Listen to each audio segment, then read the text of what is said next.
So in the prior chapter, we now have a self-hosted agent that is running as part of our organization and now should be available onto our projects. For the build pipeline that I have in place now for web app, let me click on edit. In terms of the pool now, instead of a VM image, I can give the name of the pool. The name of the pool I can give as the default pool because we have this agent running as part of the default pool. I can leave everything else as it is. Let me go ahead and do a save using self-hosted agent. Let me click on save. Let me go back. So now it is running this particular job. Now it's saying the pipeline needs permission to access this resource before it can continue. I can choose view. I can choose permit, and this will permit the use of the default now for all of the waiting and future runs of this pipeline. I'll choose permit, and now the job should run. Let's come back once this is complete. Now, after some time, you can see the job is complete, and this time, remember, the job ran on your self-hosted agent. You might notice that it will take more time for the job to execute because now all the commands has to be run on this remote machine. With the Microsoft hosted agent, everything is probably more closer onto the DevOps pipeline, but here, since you have your own agent, it might take some little bit more time when it comes onto running your job. But in the end, it did run on a self-hosted agent.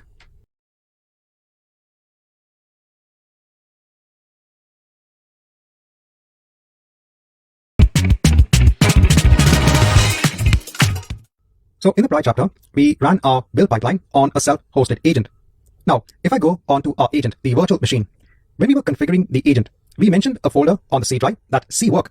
This is going to be the working folder that's going to be used by Azure Pipelines. If I actually go onto this work folder, there are other folders in place. This is a structure that is adopted by Azure Pipelines when it comes onto execution of the pipelines itself. If I go onto this one folder, again, we have some subfolders in place. If I go onto the S folder, here you will actually see the source code. This is the actual source code that is picked up from the Git repository, that is from Azure repos.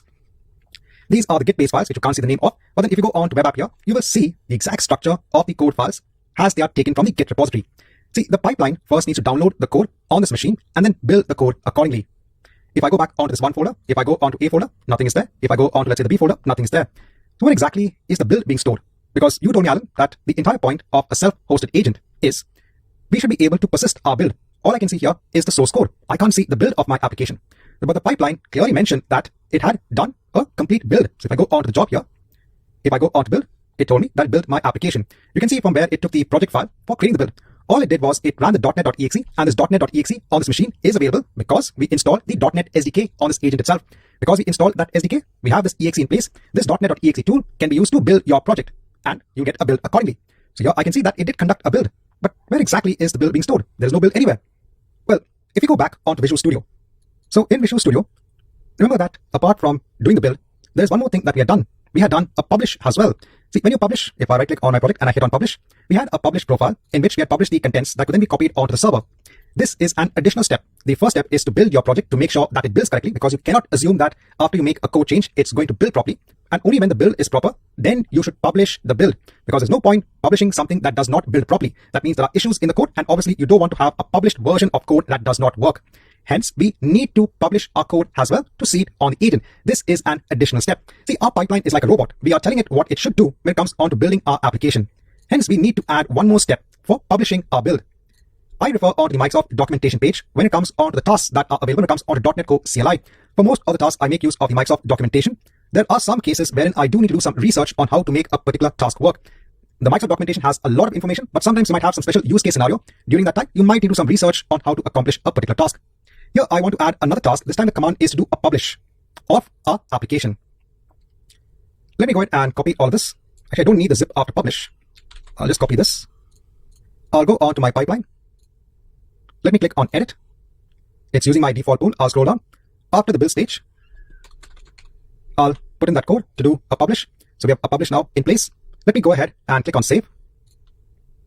And if I go back, it should have now triggered a build of my application. Let's come back once this is complete. I can see everything is now complete. If I go onto the server now, let me go onto the one folder. Let me go onto the A folder.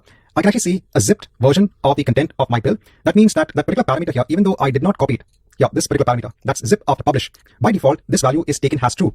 See, when you have any arguments for a particular task, you should go onto the Microsoft documentation. So for example, for .NET Core CLI, you should know what are the parameters that default onto its actual values. So you can go onto the task and you should go onto the YAML snippet and see zip after publish. By default, it is being marked as true. If you don't want to zip the contents, you can put the value as false. If I just right click and extract everything here itself, you will see the same published content. So now we have published our build onto this self-hosted agent. By default, it is being stored in a folder known as the A folder. There is a particular folder structure that is followed by Azure pipelines. So in this chapter, I want to show you how you can perform a publish of your code on the server.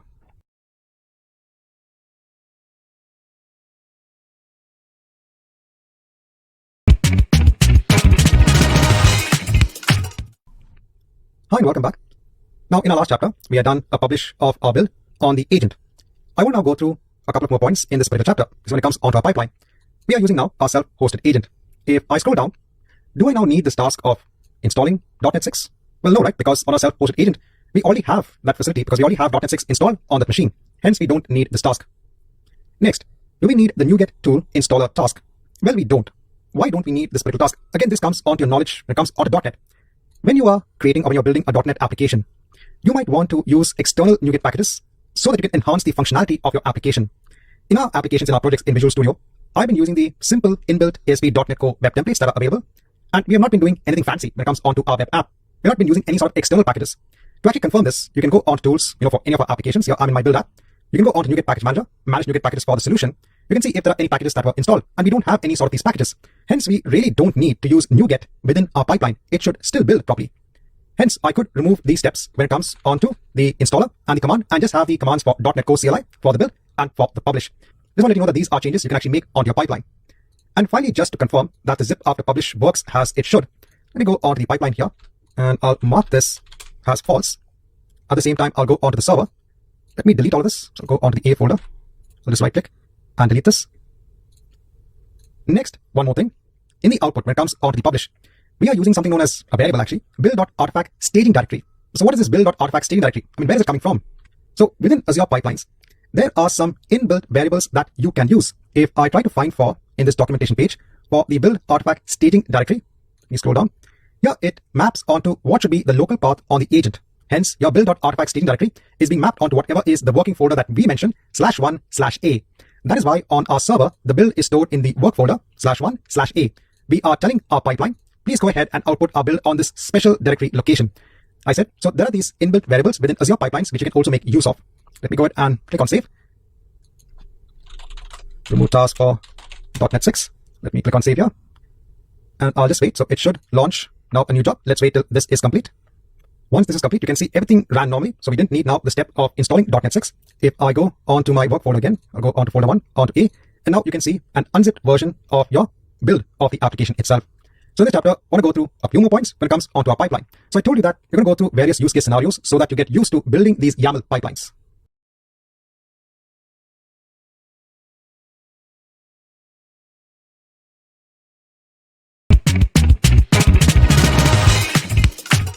Now, before moving on, just to talk about again a few more aspects when it comes onto your pipelines. If I go onto my web app pipeline, if I go onto branches, I can see my main default branch. I can see the runs here, the different builds, and the amount of time they took. You can see the amount of time they took relative to each other. And if you go onto the analytics, you can see aspects such as the pipeline duration and the pass rate when it comes onto the pipeline itself.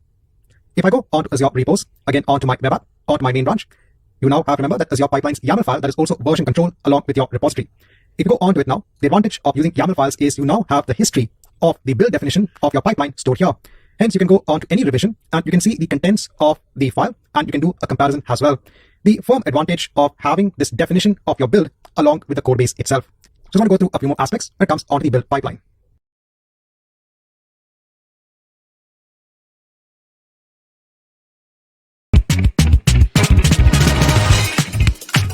Now, I want to give a quick note to students.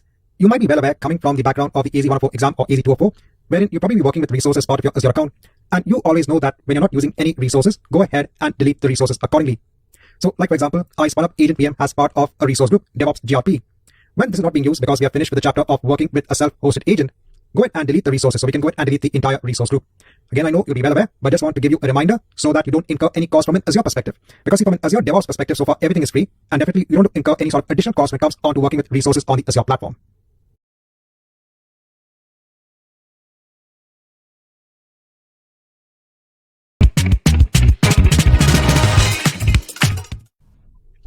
Hi, welcome back.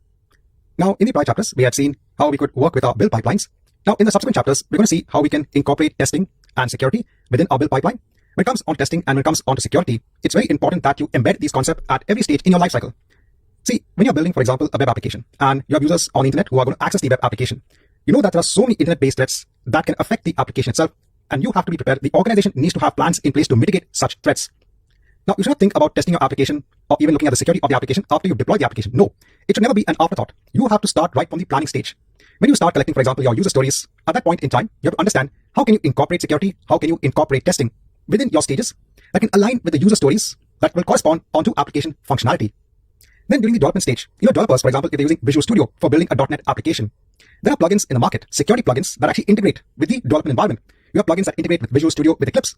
And what these tools can do is they can actually look for potential issues within the code itself. This is very helpful during the development lifecycle itself.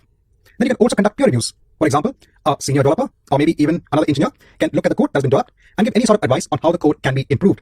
And obviously, if the organization has any sort of coding standards, if you adhere to those coding standards, then automatically you are building quality code. And then during the build stage, your continuous integration stage, you can also have tests embedded within your pipeline. For example, you can have unit tests in place. You can also make use of static code analyzers within your pipeline itself that can look at possible issues in the code. And then when you deploy onto, let's say, a test environment or a staging environment, you can conduct testing from a system level. For example, you could have load testing in place, you can conduct penetration testing, you can conduct infrastructure testing. So testing and security are very important at every stage of the life cycle. In the subsequent chapters, we're going to look at some of the tools that can actually help in these aspects, especially when it comes onto continuous integration.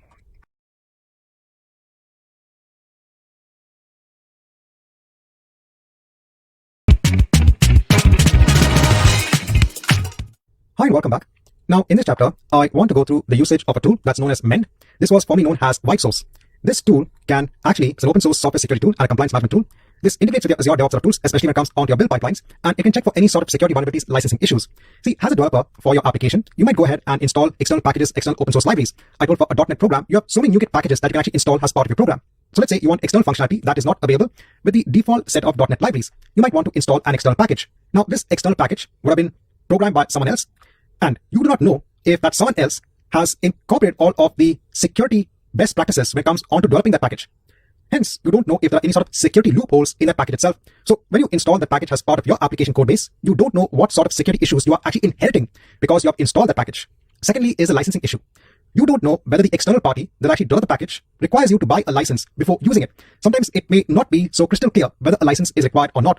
So this tool can automatically scan your code base and understand if there are any sort of licensing issues because you've installed these external libraries or any sort of security vulnerabilities. And also let you know if you're using any sort of outdated libraries.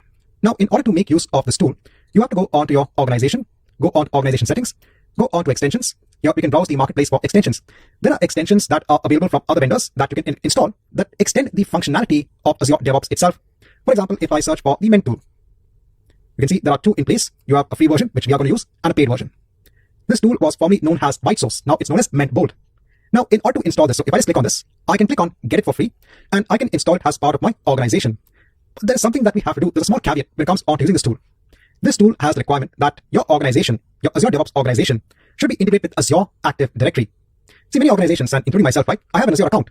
And as part of the Azure account, you know that you get Azure Active Directory also in place. So if you're coming from an AZ-104 background or even an AZ-204 background, you're already familiar with this.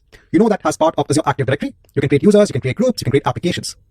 Now you can also integrate Azure AD with your Azure DevOps account. And why is this useful? See, earlier on, when we want to invite other users to use our project, like for example, TOC user 1, we had to invite that user.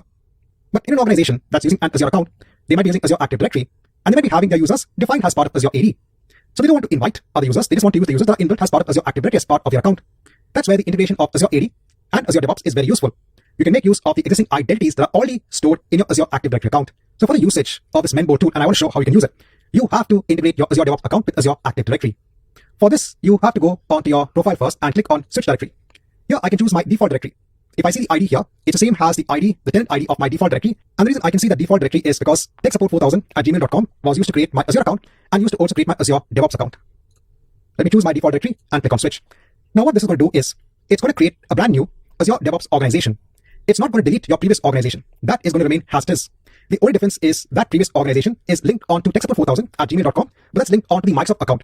Here we are linking it onto Azure Active Directory that is linked with my Azure account, which again is linked onto my techsupport4000 Microsoft account. But again, when it comes onto Azure DevOps, they have this segregation between your Microsoft personal account and the Azure account which we are using. I'll leave on continue here. You can see it's creating a new organization.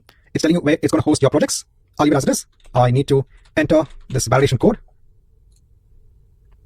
It's now taking me onto my Azure DevOps organization, and then it will ask me to create a project to get started. But now let me leave this as it is. Let me go on to organization settings. So remember, this is a brand new organization. You have no projects within this organization itself. I'm directly going on to my organization settings. If I go on to Azure Active Directory, you can see it is now connected onto the default directory. I can go on to my extensions now. And again, let's browse the marketplace. I'll again search for that tool. I'll choose the free version. I'll choose Get it for free. It should now install the tool as part of my new organization. I'll click on Install. I'll proceed back onto my organization. If I go back onto the organization settings, if I scroll down, you now have a separate section here of extensions. You have to go on to Mend now. Since you've already installed it as an extension, you have to add information so that you can actually start using this extension. So you need to enter all of this information and then go ahead and create the account. So let me go ahead and enter my information. I'm just entering all of my information. I'm going to go ahead and create an account. So this is actually kind of creating a Mend account so you can actually start using it for free. And what does is, it's saying that we can start now using the Mend Bolt tool. Let's mark in onto this chapter, wherein we have carried out the initial steps when it comes on to using this particular tool.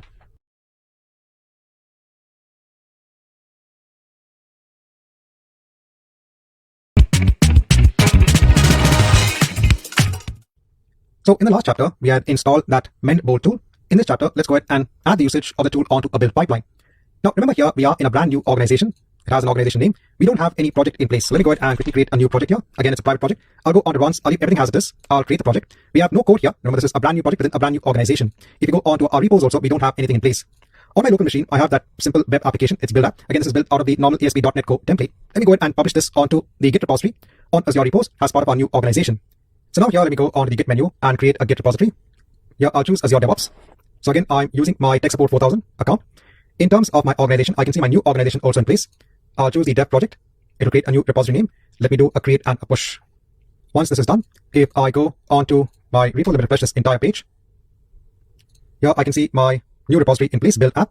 Let's now set up a build for this repo so we can do it from there itself. We don't have to go on to pipelines. You can go on to your repository and create a build pipeline from there itself. I'll choose ASP.NET Core and I have that build pipeline again in place.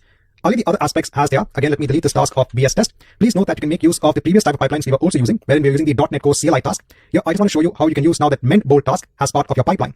If you click on Show Assistant, here, if I search for Mend Bolt, I can choose this particular task. I can leave this as it is when it comes onto the root working directory. I can click on Add. All it does is it adds a task now with a particular input. And that's it. Your pipeline should now use that white source tool to inspect your project. Let me go ahead and do a save and a run. Let me do a save and a run here. It will now start the job. So again, we are using the Microsoft hosted agent. Now, once we are done with the Mend Bolt tool, I'll actually delete this organization and we'll go back onto a prior organization and do the subsequent chapters from there itself.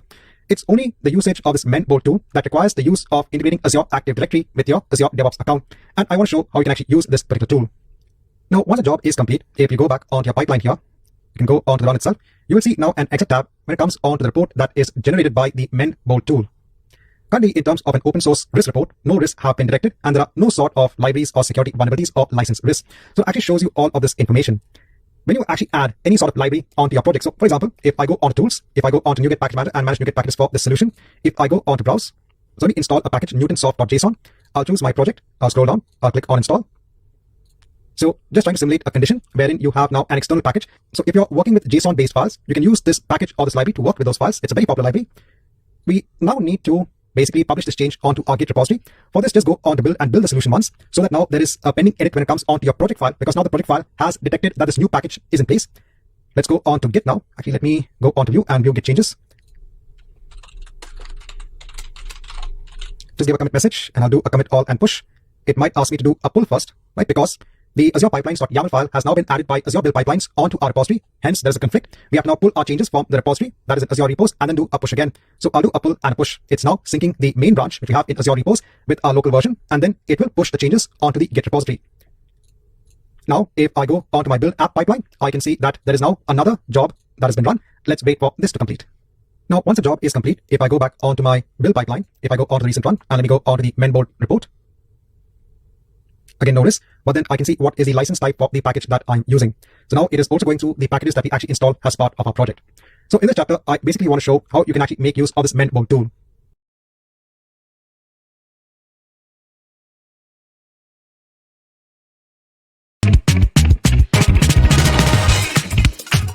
Now, I'm going to go ahead and delete this organization. I'm going to go back onto my prior organization. The only reason why I showed this is because I want to show how I can use that Mend tool. Now, before I go ahead and delete this organization and I go back, so I told you we can still go back onto a prior organization. You don't have to necessarily delete this organization. You can also keep it as it is. At any point in time, you can actually switch back onto your directory, onto your Microsoft account, and basically go onto the other organization, your previous one. But since I don't need this at this point in time, I'm going to go ahead and delete this entire organization. Now, before I go ahead and do that, if I just go onto organization settings and if I go onto users, since we have linked this account onto Azure Active Directory, if I go onto my Azure AD tenant here, if I go on to users, let me go ahead and just hide this. I have some users in place, like I have admin A. If I go on to settings here, if I click on add users, I can search for admin A. I can see admin A in place. I can choose the admin and then click on add. We are now adding this user onto the organization, and this user is already part of Azure Active Directory. That's why it was easy to go ahead and add this user as part of our organization. The benefit of using Azure Active Directory. So I said for now, I'll go ahead and delete this organization. At any point in time, if you want that Azure AD integration, you can always go ahead and recreate your organization. Just to keep things simple, let me go back onto my organization. I'll go onto organization settings. In the overview itself, if I scroll down, I can delete the organization. I'll just type in this name. Let me hit on delete. Let me sign in again onto Azure DevOps. I'll close all of my other tabs. It's asking me to get started because it's still trying to connect onto my Azure AD account. I'll click on switch directory. I'll go onto my Microsoft account now. This will take me back onto my older organization. Just enter my password. And now I can see my projects in place. So I just want to switch back onto my previous organization for the remaining chapters.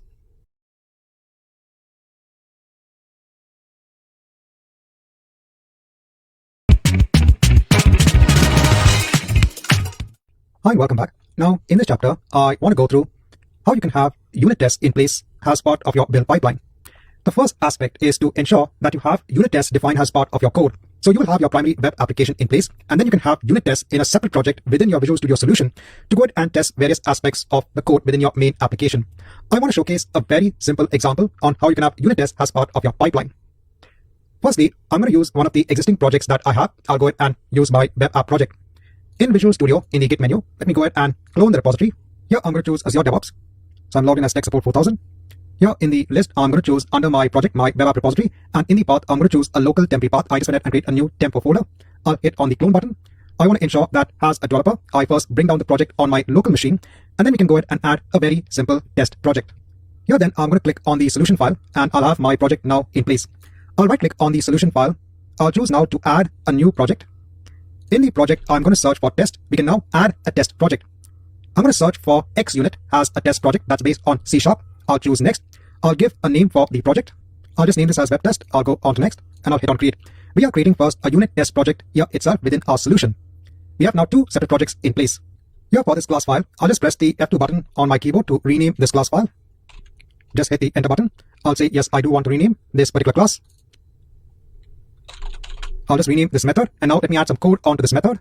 So adding simple code here, I'm just assigning the value of an integer, has a value of 1. For a result variable, it's a Boolean variable, it's marked as false. Here I'm checking for the value of I.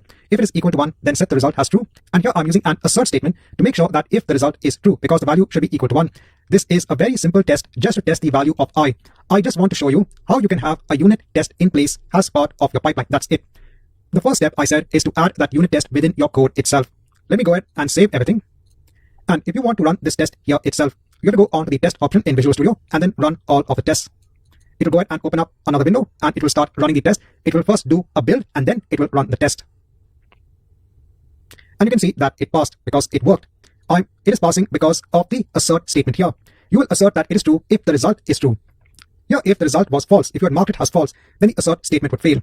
The first step I told you is to make sure that you have the unit test as part of your local project.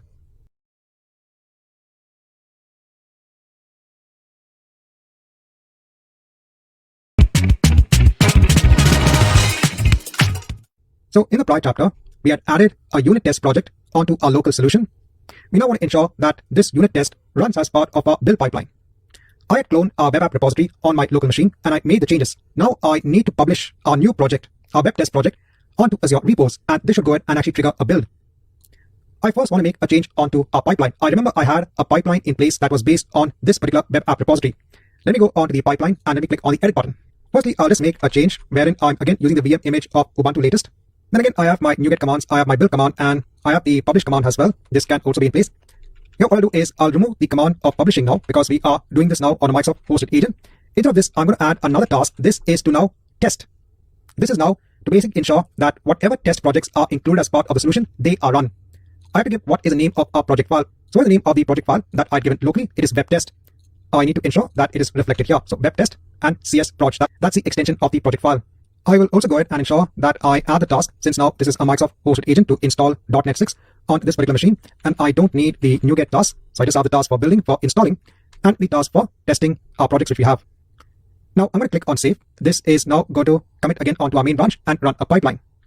Now please note that at this point in time, it's not going to run any tests because I still haven't published the test from my local machine. The first step is just to ensure that I have the pipeline in place. It's changed, it's edited. If I go on to web app, it should now go ahead and run an instance of the pipeline. Let's come back once this is complete. Now once this is complete, if I go onto the pipeline, so I can't see basically anything else apart from this warning saying the specified pattern was not found. This is for our test project. Now in Visual Studio, let me go ahead on to Git changes, and let's say that I added the test project in the commit message. I'll do a commit all and a push. Obviously, it allows me to pull the changes first from the remote repository. I'll do a pull and a push. It should pull the changes, then it should publish our test project and then run the pipeline again.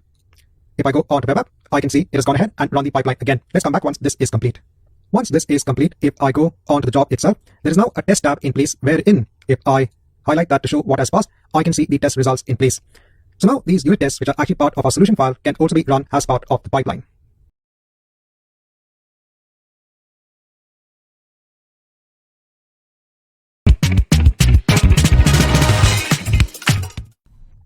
Hi, welcome back. Now, in the prior chapter, we had gone through how we could have unit testing as part of a project within our Visual Studio solution. And when we checked in that code into our repository, and we had a pipeline which was also used to run those tests, we could see a summary of those tests executed as part of our pipeline. Now, another aspect I want to cover is code coverage. When you build your unit test, you build your unit test to test different modules of your application. With code coverage as a key measure, you can see how much of your actual application code is being tested by your unit test. This is a measure of the code coverage, how much of your code is actually being tested. Now, in our particular case, when we had a simple test here, the web test, this was nothing that great because it was not testing any part of our web application. I want to showcase, again, a very simple example on how we can have a unit test that can test something within our main web application. In the web application here, I'm first going to right click and add a new folder. I'll just name this as modules. And within this module folder, I'll go ahead and basically add a new class. The name I'll give to this class is just, let's say, functions, and then I can click on the add button, just adding some functionality onto our main web application. And then next, adding some simple code onto a function, so adding a method just to add two numbers. I'm trying to keep it as simple as possible. Now, I'm going to add a unit test to test this particular method in this particular class. Now, I'm going to add a unit test to test this particular method in this particular class. I'll go onto my web test. Here, I'm going to add another method. This method has a name of check add function. I want to make use of my function class now. I can just hover over this and add a reference onto web app. That's to add a reference onto our project. I'm then invoking the add function, which I've defined here. I'm adding the numbers 3 and 2. Again, I have the result of false. So when we now call this add function, we expect to get a value of 5. If we do get a value of 5, that means our add method within the function class is working as expected. And then we can mark a true assertive when it comes onto this particular unit test. Again, let me go ahead and save everything. We can go on test and run all the tests locally first. It will go ahead and do a build. It is doing a test for the check add function. And it's working as expected. Now, let me go over and publish my changes onto our Git repository. I'll do a commit all and a push. So this is done. This should now go ahead and trigger a build. Once the job is complete, if I go onto my test, I can see 2 have passed. So if I filter on the pass results, I should be able to see both of my tests have passed. So this is the first step when it comes on code coverage. I just go ahead and ensure that I add a unit test which tests some functionality of my main web application.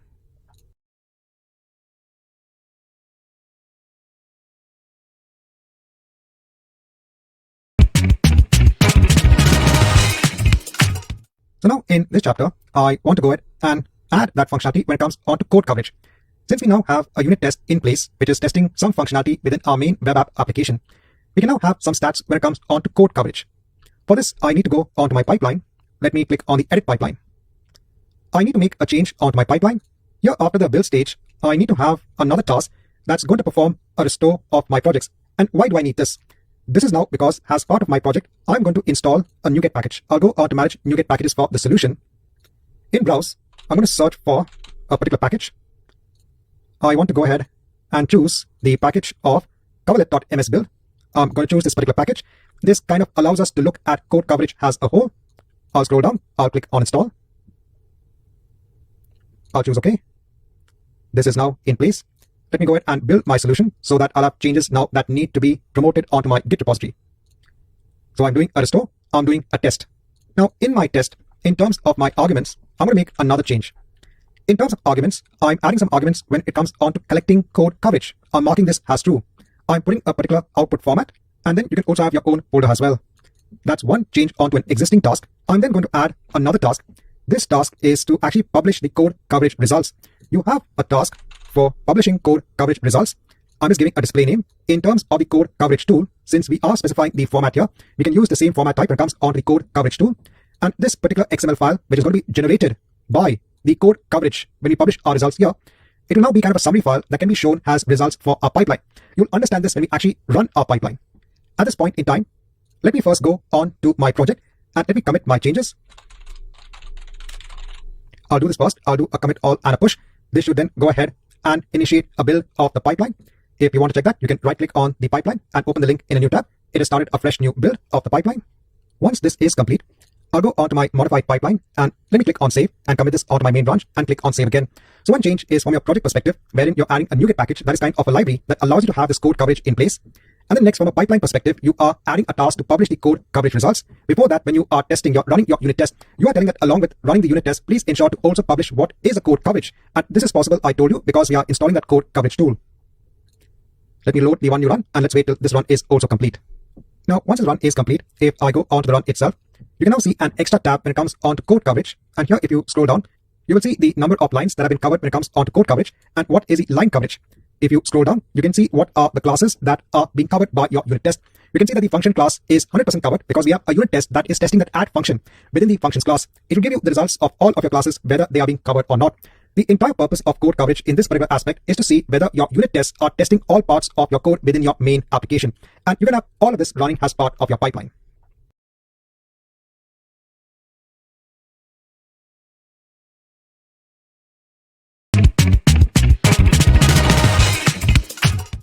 Hi and welcome back. Now in this particular chapter, I want to show you how you can have a pipeline in place that can pick up code from a GitHub repository. Now there are different ways in which you can authorize your pipeline to work with a GitHub repository. Now in our perspective, let's go ahead and use a GitHub repository that I already have. Now in order to showcase the use of Azure pipelines with a GitHub repository, let me go on to Visual Studio and let me create a new project. I'll again choose ASP.NET Core Web App. I'll go on to next. I'll just give a project name, go on to next and hit on create. I'll publish this as a new Git repository. If I go on to Solution Explorer, again, nothing different over here. I'll go on to Git and create a Git repository. This is going to be in GitHub. Let me log in with my admin account.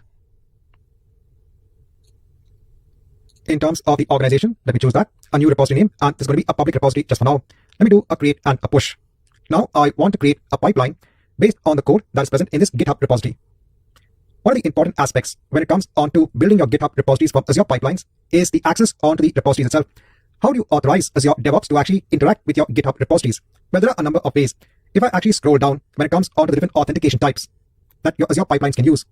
Now, one way is to make use of a personal access token, which is like a password. Here, the pipeline is going to make use of the personal GitHub identity. Another way is to use OAuth, which again, in this exchange, a secret is passed between the Azure pipeline and GitHub. And again, this makes use of GitHub identity.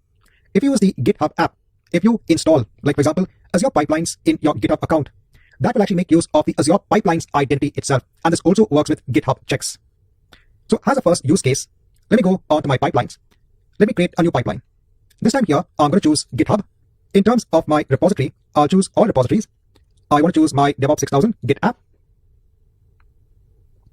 Here it is telling me now to approve and install Azure pipelines. This is the suggested installation of this GitHub app. This will now install Azure pipelines as an application within your GitHub account so that the pipeline can run with the Azure pipelines identity. I'll select only my selected repository and let me do an approve and install. Here you can see that we are being directed onto GitHub. I'm going to confirm the password of my Tech Support 4000 account when it comes onto GitHub. I'm going back onto Azure pipelines. This is done. Now we're going on to the configuration of the framework. I'll choose ASP.NET Core. And again, we have all of the same aspects in place. I can go ahead and delete all of this and do a save and a run. Now here the only difference is it's going to pick up the code from a GitHub repository. Now if you go onto your GitHub account and if I go on to the organizations, let me go on to DevOps 6000. Let me go on to the settings.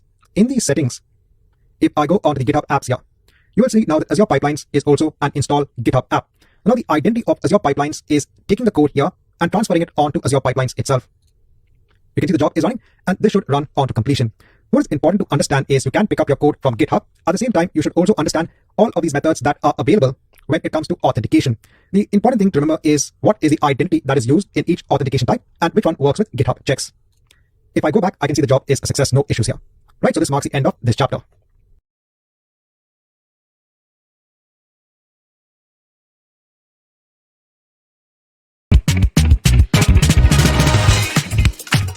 So in the prior chapter, we had seen how we could pull up the code from a GitHub repository and run it as part of our pipeline.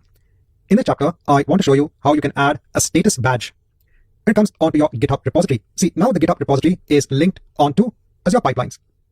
The status of the pipeline run can actually be reflected in your GitHub repository. And how can we achieve this? I'll go onto my organization. I'll go onto Git app. In Git app, let me add a README file. I'll go onto my pipeline. I'll go onto the pipeline for Git app. I'll choose in the option of status batch. I'll copy the sample markdown and I will place it here down. Then I'll scroll down and commit a new file onto the main branch. What this should do is this should now go ahead and trigger a pipeline. But now you can see this status badge in place. In order to see the reflection of the status badge correctly, because if you go onto your pipeline now, it should have triggered a new run of the pipeline. There are a couple of settings that we need to change. If I go onto my organization, I go onto organization settings. Here I need to go onto pipelines and go onto settings. In settings, I have to uncheck or basically toggle this disable anonymous access onto badges. I have to also go onto my project. I have to go onto the project settings. I have to scroll down. In pipelines, in settings, I have to do the same thing. I have to scroll down and toggle disable anonymous access onto badges. If I go onto my project and we go onto the pipelines, I can see the pipeline is complete. If I just refresh this entire page, I can see a badge of succeeded here as well. So we're now adding a status badge when whatever is the latest status of the pipeline run is being reflected for our GitHub repository.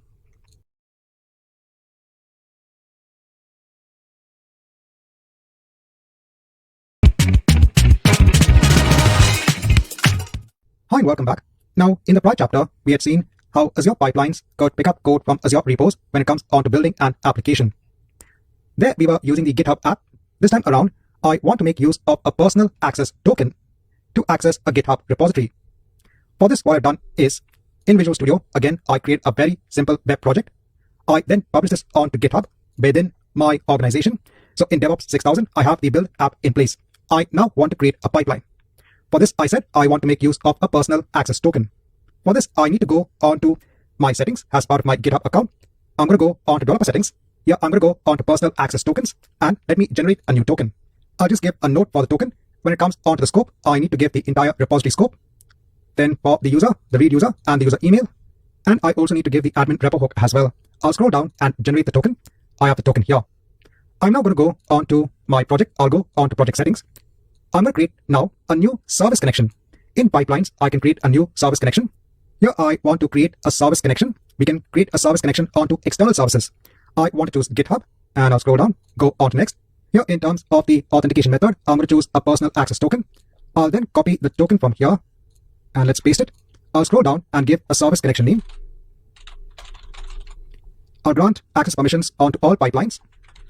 And let me click on verify and save. Once we have this in place, I can now create a pipeline to make use of this service connection, which is using a personal access token. I'll go onto pipelines. I'll create a new pipeline.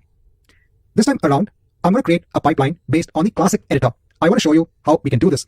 We have been basing everything on YAML so far. If you choose any of these options, you can see that it is going to create YAML-based build pipeline files. In order to now create a pipeline based on the classic editor, I can choose here other Git. I can choose now a source of GitHub. I'll scroll down. It is using the GitHub service connection. I can browse for my repository. I'll load all of the repositories. I'll choose my build app. I'll click on select. It's going to choose the main branch. I'll choose continue. Here I need to again choose what do I want to build. I'll choose ASP.NET Core. Hit on apply. And let me go ahead and hide this. We now have a visual representation of our pipeline. Here we can choose our agent specification. This is again using the Microsoft hosted agent. Let me go ahead and choose Windows latest to basically build our pipeline. This pipeline has various tasks in place. Here you have testing, you have building, you have the NuGet restore, etc. You also have to publish the artifacts as well. Since I only want to show the basics when it comes onto this classic editor, I can go on to a task and I can remove it if I don't require it. So I don't require that task. I don't require this task. I don't require the testing of assemblies. Yes, building is important. Now here when it comes onto NuGet, it's actually using quite an older version of NuGet itself. I'm going to make sure to use a newer version. So the version I want to use is 6.2.1. Once you have all of this in place, let me save and queue. So it's going to go ahead and save this particular pipeline and then queue it accordingly.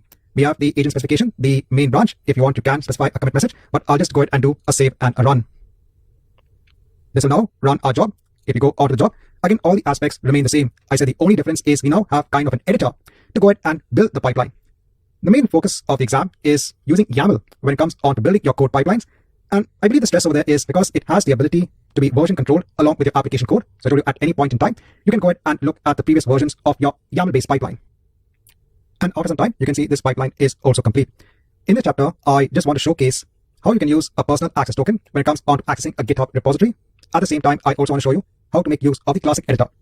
Now, before we actually end this chapter, a quick note when it comes on to this pipeline. If I click on the edit pipeline, right, again, you can see this interface. Now, apart from being able to add additional tasks onto the job, so again, it's basically jobs that are running on an agent machine, and each job has tasks. And here, instead of YAML code, you basically have a visual representation of all of the attributes, basically. What are the arguments? What are the properties of that particular task? At the same time, you can define variables. You have triggers. This is important. If you want to ensure now that every change, every commit that you make onto your GitHub repository triggers this particular pipeline, you have to enable continuous integration. This is important. Otherwise, when you make a commit onto the GitHub repository, it will not go ahead and trigger this pipeline. You need to go ahead and enable continuous integration, and you can just go ahead and do a simple save. That's it.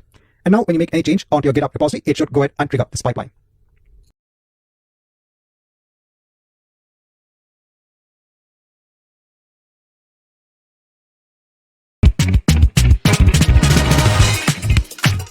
Hi and welcome back. Now I want to go through the usage of a tool that's known as Sonar. Actually, SonarQube and SonarCloud can allow you to get a lot of aspects when it comes on to code quality. This can actually go through your source code and give you feedback on how you can improve the quality of your code. The first thing I need to do is to sign up for SonarCloud. If you go onto the pricing section, if you scroll down, when you look at open source projects, there is no cost. And if you have any sort of private projects, then there is a price per month. Let me go ahead and click on the login feature, and let me try to log in with Azure DevOps.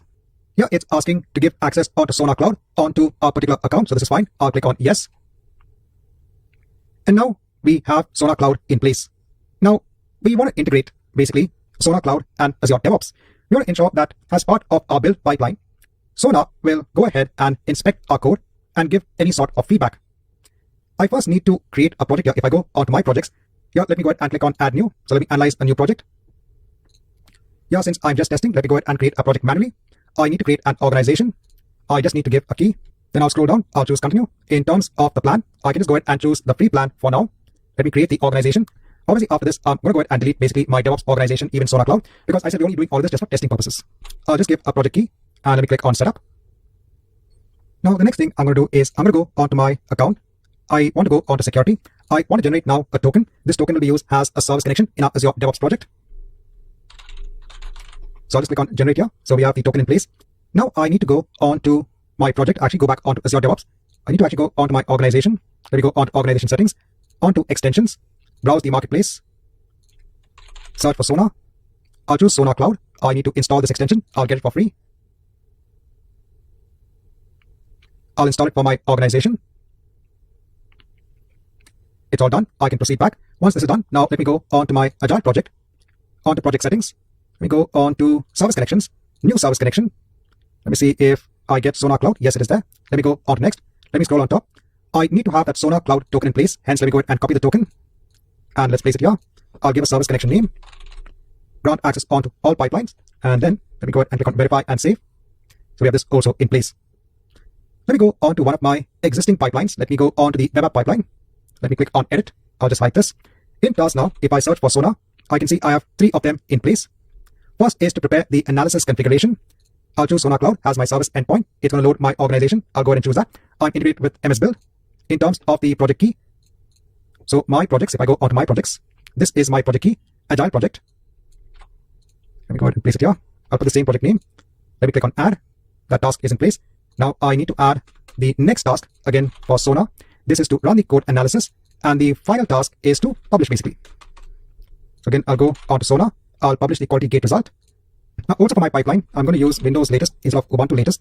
And the next change is, since I'm now using Windows latest, I don't need the task to install .NET 2. I'm not going to use this build task now. I'm going to be using MS Build in terms of the restore. So I'll delete this. I don't need the test project as such. Let me go ahead and delete all of this. First is the preparation stage. Then we have the build stage. This should be fine. And we have the analysis and the publish. I'll just go ahead and use the steps, the initial task of NuGet installer and the NuGet command.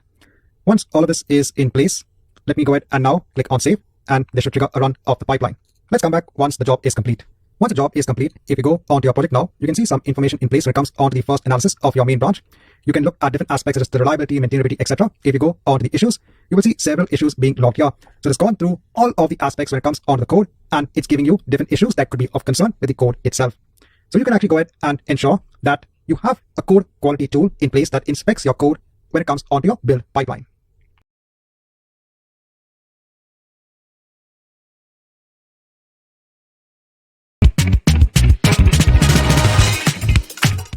Hi and welcome back. Now in this chapter, I just want to give a quick note when it comes on to parallel jobs. Now, when we've been running our pipelines, we have only had one job in place. But as part of your pipelines, you can actually define multiple jobs within a pipeline itself. And in a large organization, you might have multiple pipelines that could be running at the same time. Now, when you create a free account, as we have done, initially we could not even run one pipeline. We had to send a request onto Microsoft so that they could allow that grant of running a particular job.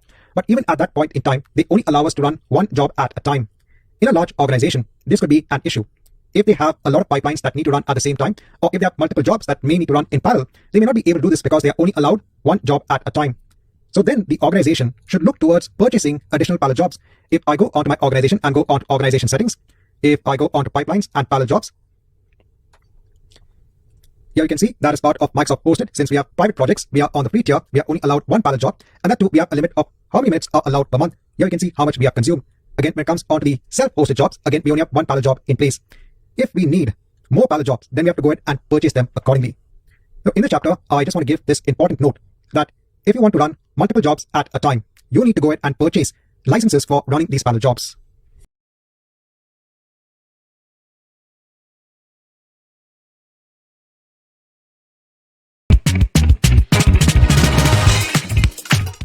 Hi and welcome back. Now, in this chapter, I just want to give a quick note when it comes on to pipeline caching.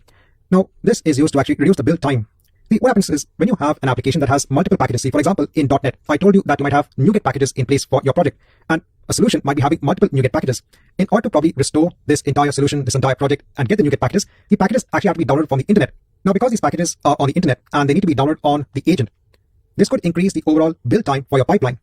Then what you should consider is the use of pipeline caching. What this does is it can actually cache those packages so that they can be reused in subsequent runs. In each run, downloading the package over and over again, since you know that those are the packages that are going to be reused in multiple pipeline runs, go ahead and download those packages and simply add a cache task. This is how you can actually go about doing this. In the chapter, just want to give this important note on the concept of having pipeline caching in place.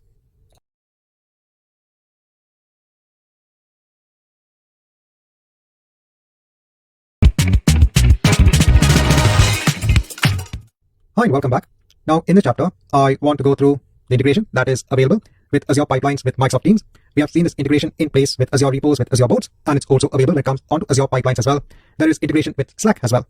Again, here, if you want to basically subscribe onto a pipeline, you can give the pipeline URL, you can give the definition ID as part of the pipeline URL. If you just give the project URL, then you can subscribe onto all of the pipelines that are part of the project. I'll just showcase a very simple example, similar to how we have done all of this earlier on when it came onto Azure Boards and Azure Repos. Here again, I have a team in place when it comes onto Microsoft Teams. I'll go onto my apps. I need to now go onto Azure Pipelines. I'll choose Azure Pipelines and let me add it onto a team. I'll choose my general team. I'll set up a bot. So now we are fine here. What I can do is let me delete this. And now let me subscribe onto a pipeline URL. So what I'll do is I'll go onto one of my existing pipelines. I'll take the definition ID and the project, everything from here. I'll go onto Microsoft Teams. I want to choose Azure Pipelines. Here I want to now subscribe and I'll enter the URL. Let me send this particular request. So now it has added the subscription. Now please note that it might ask you to sign in with your Azure DevOps credentials. Please go ahead and do that and you can go ahead and subscribe again. Once you have this in place, let me go on to my repository. I'll go on to web app and let me make a change. I'll go on to pages, onto the index page. Just make a change. I'll click on edit. I'll change the version number, click on commit and click on commit here. I want to ensure that it triggers a pipeline run. If I go onto my pipelines, I can see a pipeline run in place. I'll just wait here in Microsoft Teams. I'll click on new messages. I can now see the pipeline in the running state. So the state of the pipeline is now being reflected here in Microsoft Teams. And after some time, you should be getting a message when the pipeline run is complete. In the chapter, just want to kind of go through again the integration which is present when it comes onto Azure Pipelines and Microsoft Teams.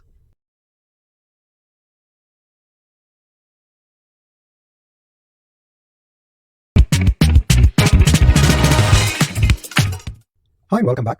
Now, in this chapter, I want to go through the GitHub workflow that you can apply for a GitHub repository.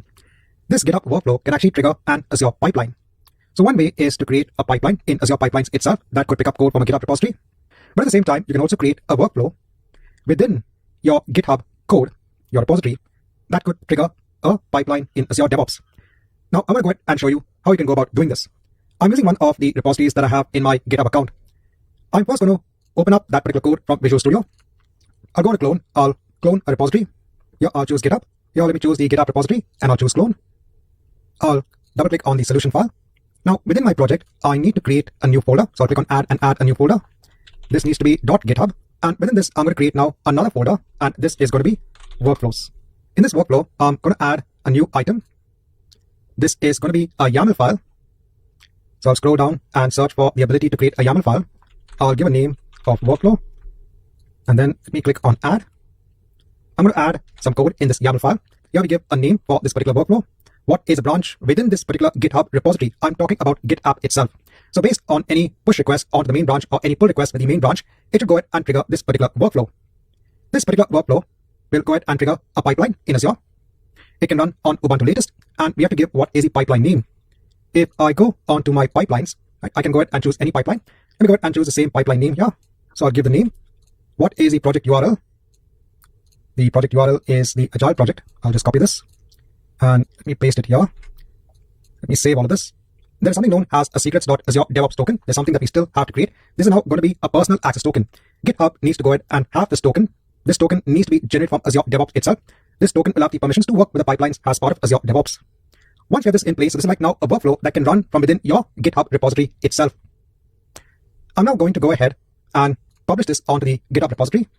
I'll say added workflow. Let me do a commit all and push. Remember, this is now going on to GitHub. Once it's done, let me go and create now a personal access token. I'll generate a new token. This is for the GitHub workflow. I need to give access onto the build. So here I'll choose build, read and execute. Let me hit on create. We'll have the GitHub workflow token in place. We need to now add that somewhere here. For DevOps 6000, let me go on to settings. I'll scroll down. We need to go on to secrets, go on to actions. Let me create a new organization secret. I need to give the secret name. So this is the secret name. Let me go ahead and copy this and let's place it here. In terms of the value, I'll copy this on the clipboard, place it here, and let's add the secret. Our workflow is now going to use this token. This token is like a password that has the ability to work with the builds in your Azure DevOps account.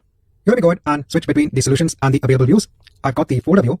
Now, in terms of the folder view, I can see that the GitHub folder is in the GitApp folder here. I need to drag it onto the main GitHub folder here. So I'll say, do you want to basically move it? So I'll say, okay. So now it's moved on here. Let me go ahead back onto the solution file. So it's not present here. Then let me go on to Git changes. Let me say workflow folder change. Let me do a commit all and a push to push this change onto our repository. And also just a quick thing, in the workflow YAML file, I want to go ahead and trigger another pipeline because the earlier GitHub pipeline that we were using is actually based on the classic editor. Now let me go ahead and push all of the changes. Let me do a commit all and push. Once this is complete, if you go on to GitHub repository, you can see the folder.github/workflows in place. If you go on to the actions, you can see now a workflow change has been triggered. So it's now triggering the pipeline itself.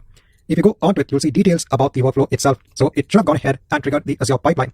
If I go on to my pipelines here, you will see it is triggering our web app pipeline, and this is now in progress. In this chapter, just want to kind of show you how you can use something known as this GitHub workflow to also trigger a pipeline defined as part of your Azure DevOps project.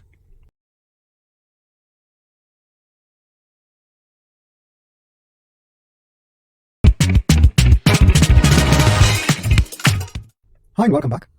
Now, in our prior chapters, we had seen a lot when it comes on to Azure pipelines. We have seen how we could create a build pipeline based on code that is stored in Azure repos. Here, whenever a change is made out onto the code base, it would go ahead and trigger a pipeline within Azure pipelines itself. We had also seen how we could integrate unit tests within our pipeline so that after a build is carried out, it would go ahead and conduct a test and we get the result accordingly. We could also integrate Azure pipelines with GitHub so that when any change is made onto the code base within a GitHub repository, it would go ahead and trigger the pipeline. Now, we're going to look at another tool when it comes on to continuous integration. This is an open source tool. It's a very popular tool. It's Jenkins. Now, the reason we are having a look at Jenkins is we need to see how an external continuous integration tool can actually pick up code from Azure repos. So we're going to install an instance of Jenkins on an Azure virtual machine, and we'll see how it can be used to pick up code from GitHub initially, and then we'll see how it can pick up code from Azure repos. So let's go ahead.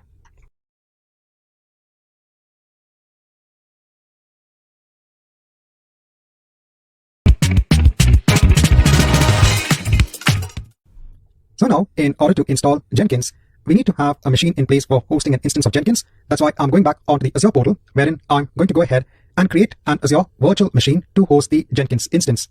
Here in all resources, I'll go ahead and create a new resource. This time I'm going to choose Ubuntu server. I'm going to install Jenkins on a Linux distribution. I'll choose one of my existing resource groups that I have. I will give a name for the VM. I'll leave the region as North Europe. In terms of the availability, it's none. I'll scroll down. In terms of the authentication type, I'll keep it simple. I'll choose password.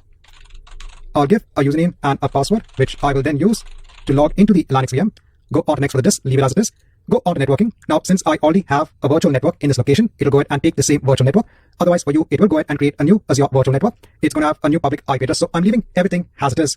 I'm going to go on to network management, leave everything as it is, go on to advanced, on tags, on review and create. And let me go ahead and hit on create. It will just take a couple of minutes. We will have the machine in place. Now, I'm on a Windows machine. If I want to connect onto this Linux VM, you can use the PuTTY tool to connect onto the Linux VM, or you can even connect onto the Linux VM from Visual Studio Code. It's up to you which option you want to choose. You can go ahead and download and use the PuTTY tool. It's a very simple download and installation process. On my Windows system, once you have the tool in place, you can go ahead and launch the tool. Here we have to give the IP address of the machine that we want to connect to. I can see the deployment of my VM is complete. So I'll go ahead onto the resource. I need to take the public IP address. Let me go ahead and copy this and let me place it here. Click on open. I'll click on yes. Here I need to connect via that username and password that I mentioned when creating the machine. Now next we're going to execute some commands on this machine. The first command is to install the Java Development Kit. The Java Development Kit is actually required for the working of Jenkins. The next set of statements is used to install Jenkins. The next statement is to ensure to allow traffic via the firewall, to allow traffic on port 8080. We'll have to do the same thing for the network security group. Then we can start the Jenkins instance if it is not started. Here we can see the status of the Jenkins instance. This command is just if you want to run something with high privileges. Let me go ahead and run these commands. I'll copy the first command. I'll just right click on my mouse to have the command in place. I'll hit on enter. It's asking, do you want to continue? Yes, I do want to continue. Now, please note that when it comes to the installation of Jenkins, I was referring on to the Jenkins documentation.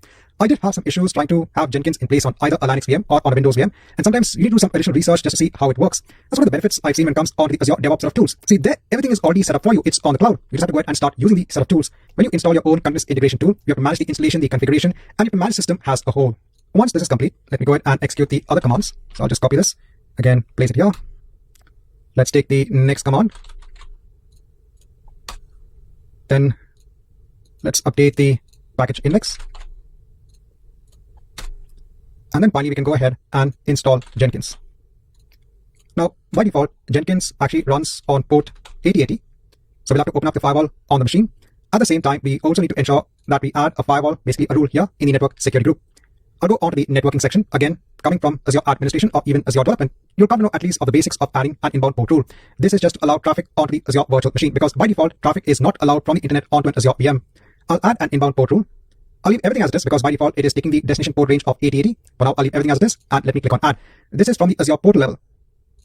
Once we have Jenkins in place, we need to also create a firewall rule at the OS level, at the Linux level, to allow traffic on port 8080. And then we can start the Jenkins instance. We can then see the status of Jenkins. Is it up and running? Yes, it seems to be up and running. So we can leave it as it is. Now, if I go on to the overview and take the public IP address, I'll go on to new tab and port 8080. Obviously, your virtual machine will be having a different public IP address. In order now to unlock Jenkins, it's telling us that we need to copy a password that is in this particular location. Let me go ahead and just exit from here. So I just did a semicolon and Q on my keyboard. We now need to copy the password, which is present basically in this initial admin password file. Let me go on to this location. So I'll do a CD, right click on my mouse. It's saying permission is denied. Hence we can elevate ourselves using this sudo command. I'll right click on my mouse. And now let me go ahead onto that same location. I'll copy this, do a CD, again right click on my mouse. If I do a directory listing, I have this initial admin password. Let me do more. Initial admin password. This is a password. Let's go ahead and copy this, Control C on my keyboard. Paste it here, click on continue. And we should have now unlocked Jenkins. It needs to install some plugins. I'll install the suggested plugins. So I'll just click on this. It'll now start installing some plugins. I just go ahead and reduce the zoom. We can see all of the plugins getting installed. It'll just take around 4 to 5 minutes. Once this is complete, it's asking us to create our first admin user. I'll just name this as Jenkins admin. I'll give a simple password of Jenkins only. I'll give the same full name here. Just need to give an email address. Let me do a save and continue. And now the instance configuration is complete. I'll do a save and finish. I'll start using Jenkins. So now we have the Jenkins instance in place.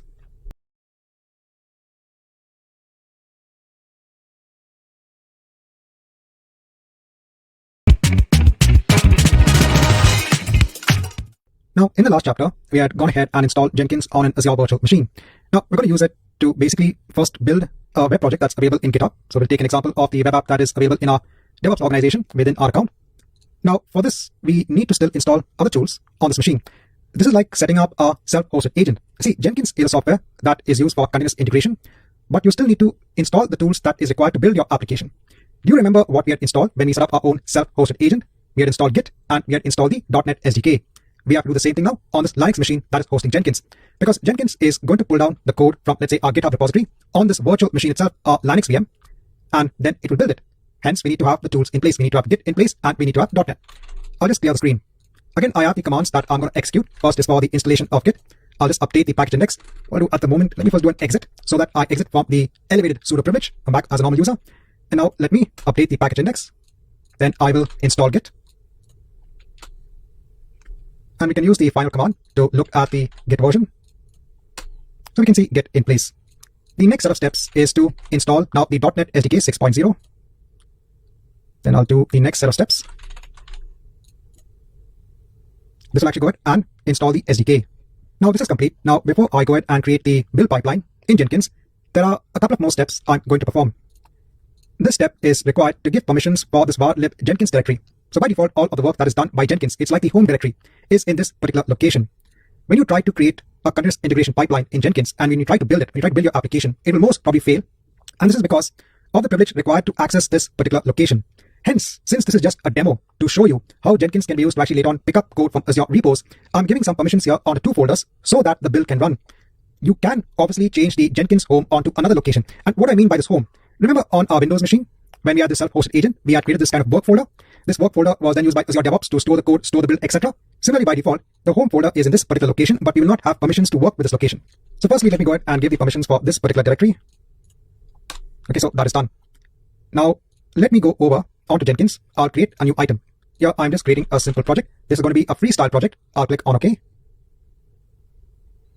So we have this entire screen. This is the configuration of the build pipeline. In source code management, I'm going to choose Git. What is the repository URL? So I'll go on to DevOps web app. Let me go onto the code. I'll copy this, place it here. I'm going to add Jenkins credentials so that we can authenticate onto our GitHub account. This is going to be a simple username and a password for now. I'll click on add. I'll choose that credential. This is going to be used to access this particular repository. I'll scroll down. In terms of the branch that needs to be built, it's my main branch. I'll scroll down. I now need to add a build step. Since we're working on a Linux VM that has Jenkins installed, I'll choose execute shell. I can put the command of .NET build and then star.any solution file that I have. Now let me go ahead and click on save. We can now go ahead and click on build now to build this particular pipeline. Let's come back once this is complete. Now I can see this is complete if you go onto it. So I'd gone onto the build that was completed here. You can go onto the console output, and in the console output you can see a checkout was done, and then it used the build tool to build a solution, to build the project within the solution. So in this chapter, kind of want to go through how you can build a .NET application that is hosted in a GitHub repository.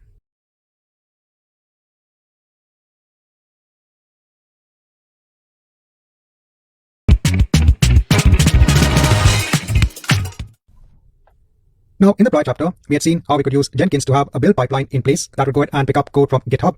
Now, in this chapter, we're going to see how the Jenkins pipeline can pick up code from Azure repos. For this, I'll use one of my existing repositories that I have in Azure repos, my web app. This should be good enough. In Jenkins, let me go ahead onto the dashboard and create a new project. Again, a very simple project. I'll choose freestyle, choose OK. We have this in place. In source code management, I'm going to choose Git. I need to add the URL. I'll take this repository URL. I'll place it here. We need to authenticate Jenkins to access the code within this URL. I'll again add Jenkins credentials here. How do we get these credentials? Here for your Azure repos, click on the clone button. Generate Git credentials here. I'll copy the username, place it here, and let's copy the password, and let's place it here. Let me click on add, and then go ahead and choose it accordingly. And now it should be able to authenticate. Again, it should be the main branch because you have the main branch in place. Scroll down, add a build step to execute shell. Again, the same thing. .NET build, star.your solution file. Click on save, build the project. And the build is again complete. Now, let's take this a step further.